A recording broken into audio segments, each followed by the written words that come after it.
Hello everyone, আসসালামু আলাইকুম। আজকে আমরা পড়ব একটি আবেদনপত্র খেলার সরঞ্জামের জন্য আবেদন করার জন্য যেই কী বলে শিক্ষকের কাছে যেটা দিতে হয় সেটার জন্য। তো প্রথমে আমরা কি লিখছি, চলে যাই তো আমাদের আবেদনপত্রে। প্রথমে লিখেছি আমরা তারিখ, তারপরে আছে বরাবর, তারপরে প্রধান শিক্ষক দিনাজপুর সরকারি।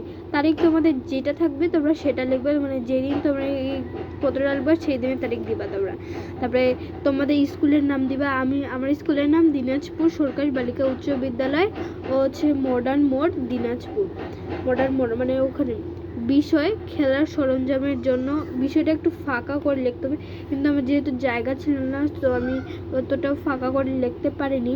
খেলার সরঞ্জামের জন্য আবেদন কি, এরপরে আমাদের জনাবটাও ফাঁকা করে লিখতে হবে, এখান থেকে জনাবটা ফাঁকা। তারপরে সবিনয় বিনীত নিবেদন, এই যে আমরা আপনার বিদ্যালয়ের ৪র্থ শ্রেণীর শিক্ষাবৃন্দ। তারপর কি লেখা আছে, পড়ালেখার পাশাপাশি খেলাধুলাও হচ্ছে মন বসাতে হবে। পাশাপাশি খেলাধুলাও শিক্ষার একটি অংশ, কিন্তু আমাদের বিদ্যালয়ে পর্যাপ্ত খেলাধুলার সামগ্রী না থাকার কারণে সঠিকভাবে খেলাধুলার অংশ নিতে পারি না। তারপরে অতএব লিখতে হবে, অতএব বিনীত প্রার্থনা এই যে আমাদের বিদ্যালয়ে পর্যাপ্ত খেলাধুলার সামগ্রী নিতে মর্জি হয়।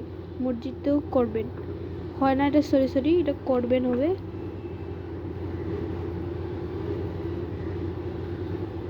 করবেন।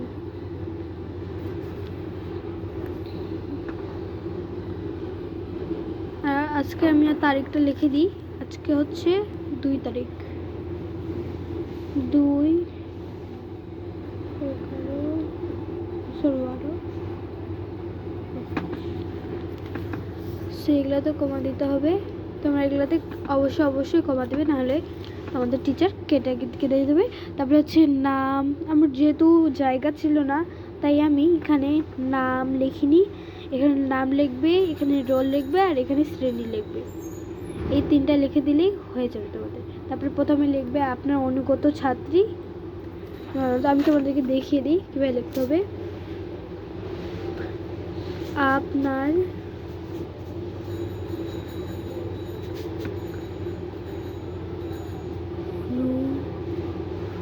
অনুগত ছাত্রী, আমার নামটা হচ্ছে তুষ্মি।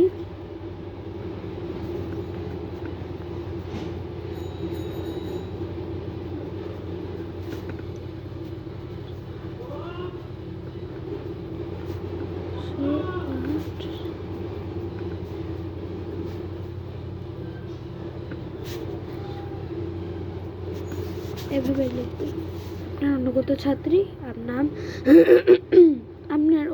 ছাত্রী নাম, রোল, শ্রেণী, এভাবে লিখবে। সো আজকের ক্লাসটা যদি ভালো লাগে তাহলে একটা সাবস্ক্রাইব আর একটা লাইক করে দিও। Bye bye.